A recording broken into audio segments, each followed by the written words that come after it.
Dad was the youngest of 4 children born to John and Margaret Sturman. John, a shoemaker by trade, immigrated from Hungary in about 1927, landing a job in Port Colborne's large shoe factory. 3 years later, he was able to send for his wife and 3 children, Margaret, Emma, and John. And on January 31st, 1931, Bela Sturman was born, our dad, Bill. He was the much-loved baby of the family and the most spoiled, according to his older siblings. He loved animals and raised pigeons as a child. He idolized his older brother John, who had gone off at the start of World War II and was gone for much of Dad's adolescence. He had many jobs as a youngster. I remember that he was a pin setter at the bowling alley. After completing grade 8, he started working, like his dad, at the shoe factory. He was no more than a teenager when he set off on his big adventure with his buddy Percy in their Model A Ford. They were Alaska bound.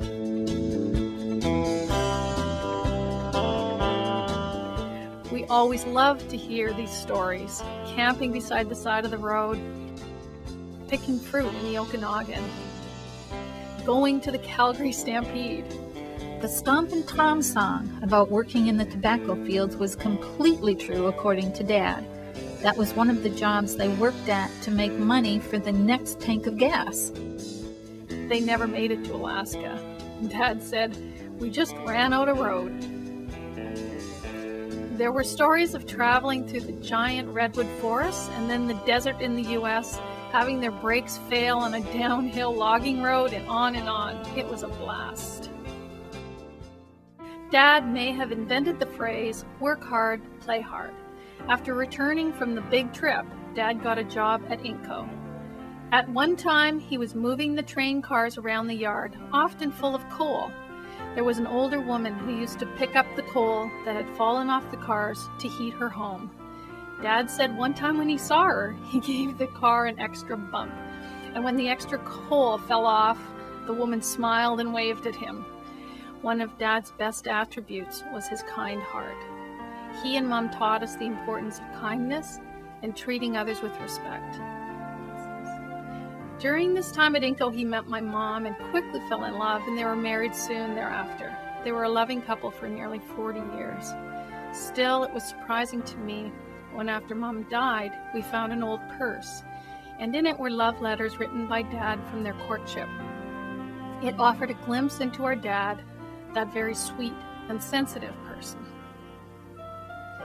Those early years of marriage for Mom and Dad must have been exhausting. Dad was working at Inco, slinging beer at the Reap House after work, and raising 4 kids born within just 4 years. Of all the stories, this is my absolute favorite, and so essentially our dad. Dad went to the bank to borrow $2,000 to build a house. The story goes that the banker thought he was crazy, but my dad convinced him to lend him the money. So he first bought the salvage of an old ice house in Fort Erie, tore it down, brought all of the wood and beams home on a little trailer, and used the salvage to build the forms for the basement pour. He then, of course, ripped down the forms, took out the nails, and used the same wood to complete the house. Dad started working for his neighbor, who was in the memorial business. Eventually, he bought the business. Working out of his garage for many years, with Mom's help, Family had thought he made a terrible mistake giving up a regular paycheck, but he had an entrepreneurial spirit. Through hard work and determination, he became a leader in the memorial industry as director of the Monument Builders of North America and president of the Ontario Monument Builders Association. One of my first and fondest memories of Dad was one time when my dad was just starting out in the monument business. I kept running into his shop at home while he was working, asking him to tie my shoes. Finally, after being interrupted so many times, he sat me down and carefully, patiently, taught me how to tie my own shoes. I think that memory says so much about my dad and how he and my mom both supported and loved us, but also how important it was for them to teach us to be self-sufficient and independent.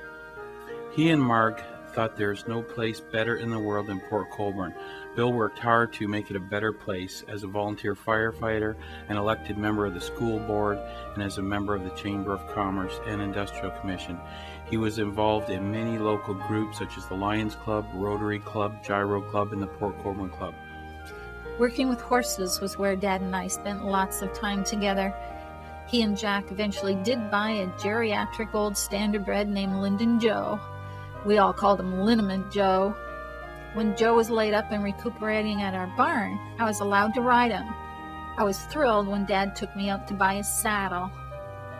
Dad thoroughly enjoyed every race his horses were in.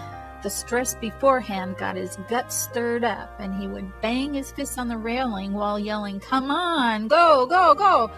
After the race, he could finally eat. If he disagreed with the decisions that any of us made, he never spoke it. Never a criticism, never a negative word, not once. His love, support, and encouragement were unconditional. My dad always liked antique cars. He ended up with the 1927 Chev stake truck, and Willie McLeod helped him do a lot of work on it. They finally got it painted up, and we used to take it in all the parades all around the region and go with the whole gang, and we had a lot of fun times in the summers.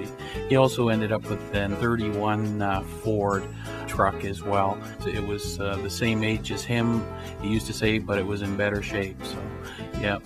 Every weekday evening before supper, Dad and his buddy Jack Gillespie would get together to have a beer and catch up on the day's activities.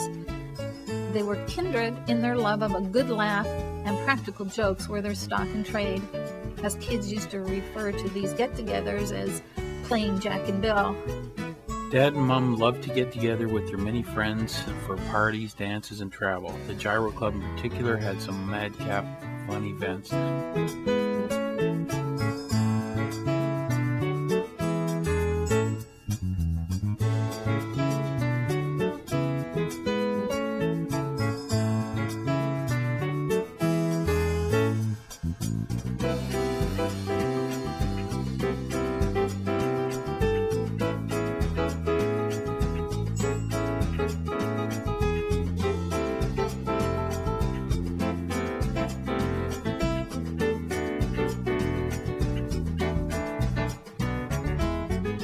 So many trips, some with groups of friends to places like New Orleans for the Mardi Gras, Kitchener for Oktoberfest. They went on a gyro trip to Europe, toured a lot of countries, Russia.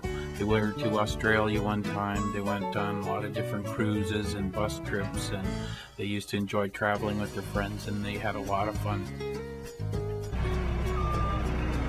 Dad started his pumpkin hobby after I had moved to South Dakota nearly 20 years ago. We soon realized it was going to be serious stuff. I would get photos every October on the latest and greatest. After all those years, his efforts finally got him his 1,000-pounder. Look it, Dad, look. 1,044. You're kidding. No. Wow. Last fall, he broke 1,000 pounds again. And attached to ramp base. To attach. Dad and Mom were loving grandparents to Tim and Di's son, Eddie. They enjoyed him so much. Most memorable was a special holiday the three of them took to Disneyland. Yeah, there we go, Granddad and Allison. Christine and Doug's Allison was the apple of her Grandpa Bill's eye. He also had a great fondness for my husband Jim's boys.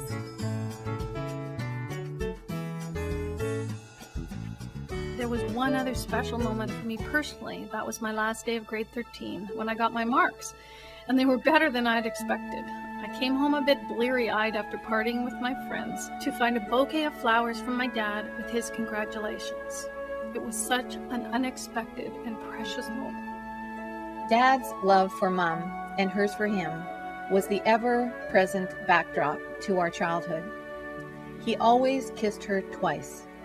When he left for his shop in the morning, came in for lunch, left for a meeting, he gave her 2 quick kisses.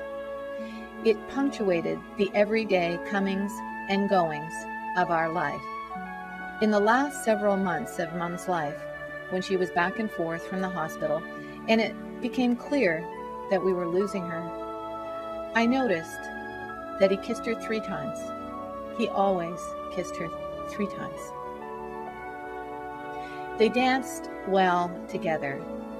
Even as a cynical teenager, I had to admit, if only to myself, that the way they moved across the dance floor was beautiful to watch.